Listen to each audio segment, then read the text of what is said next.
Hey, what's up? This is your boy Majah Hype, and I blew a bag. Well, you may know me from social media, of course, IG. You know what I say? It's them set up question there. Me not depend that. We can have a conversation. Facebook, I do a lot of sketches. The Caribbean, I always do different Caribbean accents and stuff like that. Or you may know me from The Breakfast Club. You may know me from The Wendy Williams Show, or even my own show, The Majah Hype Show, the sketch comedy show on BET.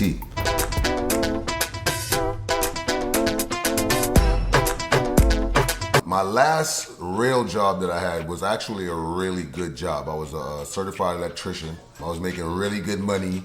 I got laid off, you know what I'm saying? The job was coming to a close, you know what I'm saying? So they got rid of me, and which was actually a blessing in disguise, because that's when I started pursuing my comedy career and started really doing stuff on IG. So my last job was a really good job. First big check, well, really and truly, the market that I'm in, the bags is a little different from the mainstream bags. You know what I'm saying? The Caribbean market, the money is a little different, but it's not about the bag, it's about what you do with the bag. You understand what I'm saying? So my first big check was from a company in the Caribbean that is a service provider for, internet, cable. It's kind of like, Optimum here or Xfinity here and stuff like that. Well, my first real check was probably like $250,000, you know what I'm saying? And when I saw that check, it was just like, yo, you make it when people start paying you for what you do, you know what I'm saying? When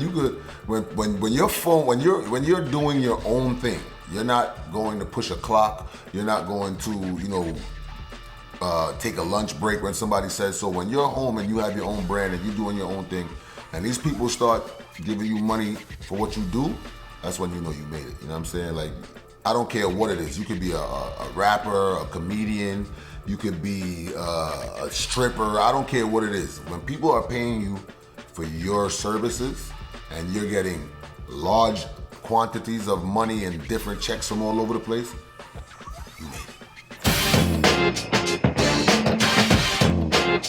When I first started doing these sketches and comedy sketches and stuff like that, I never really set out to be where I'm at right now. Actually, I really was just doing it out of the love, because that's just who I am. You know what I'm saying? That was just my personality.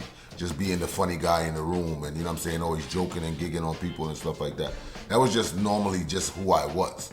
So when I started making these videos and I started building a audience. Get she over this, right? Get she over here. So my client is on trial for murder, right? And I realized that these numbers started accumulating and stuff like that. That's when I was like, wow, like I might really have something here. Because a lot of people really all the time used to tell me, yo, you need to be a comedian. Because if you know who Majah Hype is or who Nigel is, you know what I'm saying? I play 7 different instruments. I've been playing the alto saxophone since I was 8 years old. So I always thought I was gonna be a musician. Then I started singing, I started rapping. So I always thought I was gonna do that. Then I became a DJ. And this just goes to show that, what you might set out to do may not be your calling. You know what I'm saying? What you set, your passion and your gift is 2 different things. When that phone started ringing and people was like, do you do stand-up? And really and truly, I was nervous as hell. I didn't know what to do. I was like, yeah, I do stand-up, because I was looking for the bag, you know what I'm saying? So the first show that I actually did was actually a hosting at the time. It wasn't even really a stand-up show. It was a hosting. I had intervals of being up there I was supposed to be up there for 10 minutes, you know what I'm saying? But the show was so unorganized that I would be up there for a half hour in between each interval, you know what I'm saying? So really and truly, like, I'm up on the stage at that time too. I think I charged them like $300, because that's another thing. You gotta know your worth, you know what I'm saying, and know what you bring into the table. I basically went up on stage and I just did what I did, freestyle off the top of my head, and people loved it. Being a public speaker is nerve-wracking for most. It's like one of the hardest things to do. So adding laughter and making somebody laugh for 15, 20 minutes, let me tell you something. I've done stand-up comedy shows and I had to be on stage for 8 minutes.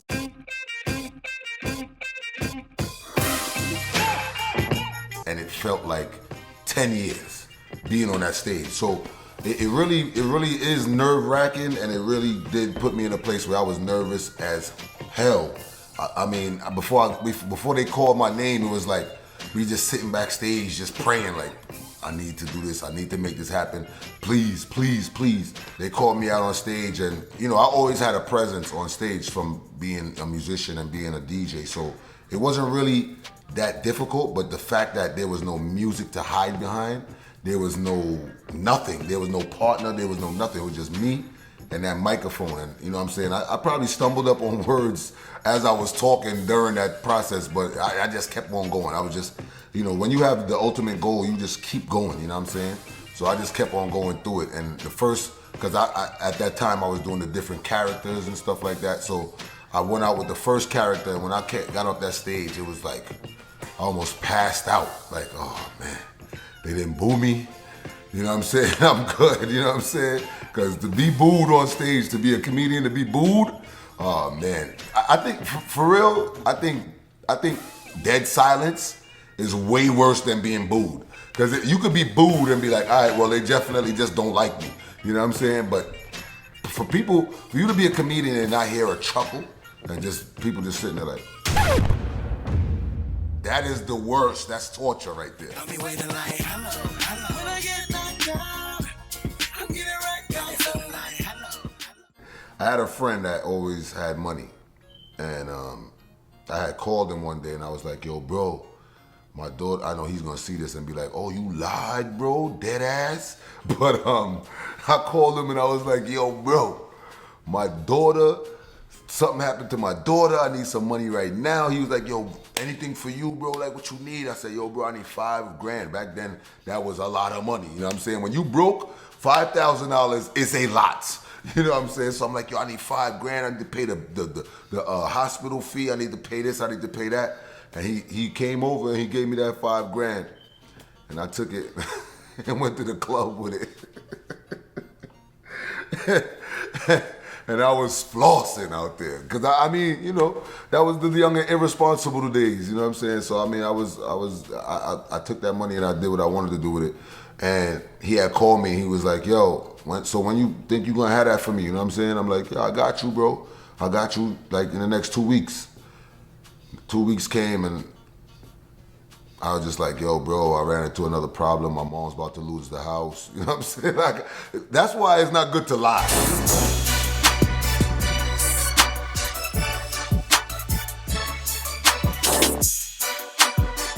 There's always gonna be people that come out in your circle. They're gonna try to get around you. They're gonna get your number from somebody. I don't know how they do it, but I'm telling you, they like Scam Likely. You know what I'm saying? They find you. You know what I'm saying? And you know, I got a couple of friends that always come to me and they always like, yo, man, you know, I know I see you. They always started off the good way though. They always started off like, yo, I'm happy for you, bro. Yo, I'm so proud of you, bro. I knew you was gonna make it. I knew you was gonna do it. Yo, son, let me borrow 5,000. Let me get 2,000 in my car in the shop, or you know what I'm saying? Like whatever it is, they always come to you with that intro. That intro, that's like to stroke your ego first. You know what I'm saying? Massage your shoulders before they chop you in your neck. You know what I'm saying? But like I said, I'm all with helping people out. A lot of times people ask me to borrow money and I just be like, yo, don't even worry about the borrow, because money messes up a lot of situations. It messes up friendships, it messes up family relationships, it messes up you and your girl. Fire in my soul, lifted by the sunshine. Early life, we're gonna have a good time. Fire in my soul. One of my biggest pet peeves is that I don't like people throwing stuff in my face. That was my mother. I love my mother. That's my heart. But when she threw that in my face, I felt like, damn. I don't ever want that to happen again. So now, you know, I send her money on the daily. I send her money regularly, and I just be like, you don't owe me nothing. Because I want to be able to say, you remember when I said did this and I did that? You owe me your life. Nah, I mean, stop.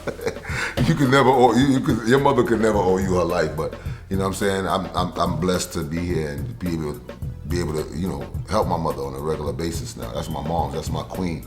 You know what I'm saying? And whatever she need, she gonna get. Just don't ask me to borrow it. Now that I'm making legit money, it's a total difference. Like I'm not spending like I used to spend. You know what I mean? And that's because you appreciate the hard work that you put in. You know what I'm saying? The amount of years that you've been grinding to get to where you're at now. And then with the sense of security, you know what I'm saying? Like you don't, I mean, when you hot, you hot. Right? Like you could be a hot artist, you could be a hot comedian, you could be a hot dancer, whatever it is. You could be doing ballet. If you hot, you hot. You making a bag, you making a bag. But you don't know how long that's gonna last, right? That's number one. Two, you work too hard to be just throwing your money around. You know what I'm saying? And then when you reach a certain standard, people start giving you stuff. That's the funny thing about it. Like you start getting name brand stuff. They send it to you. You know what I'm saying? You start getting the exclusive kicks because they want people to see you in their stuff. So you start getting it for free. You know what I'm saying? That's the funny thing about it. So now that I'm making legit money, I'm saving the bag. I'm not blowing the bag. I'm saving the bag. I'm protecting the bag. You know what I'm saying? Just like Migo said, you know what I'm saying? I get a bag and tumble it, you get a bag and flip it and fumble it, because I'm not doing that. You know what I'm saying? I'm making sure that my house is good, my kids is good. So therefore, when I go to the club now, I'm not spending no $10, $15, $20,000. First of all, you're gonna pay me to be in the club. Let's talk about that. You're gonna pay me to be there because I'm bringing people to your spot, right? Then now, I need a bottle, bro. I need a bottle, fam. If you give me one bottle, that's what I'm working with. Everybody else around me gonna spend because I'm still rolling with the hitters. But I'm me personally. I need a bottle, and I needed that retail. I needed that retail. You know what I'm saying? As a matter of fact, I needed that wholesale. Back in the days when I first started to save money, because this is a problem within our community, right? A lot of times we have money, but we don't have bank accounts. A lot of times we don't open bank accounts. We don't think about, that part of life and saving money and having good credit and all that stuff, which y'all need to start thinking about, because credit is more valuable than money. Yo, what's up? This is your boy Majah, and I'm blowing a little bag. It might be weed, it might be money, but it's a bag.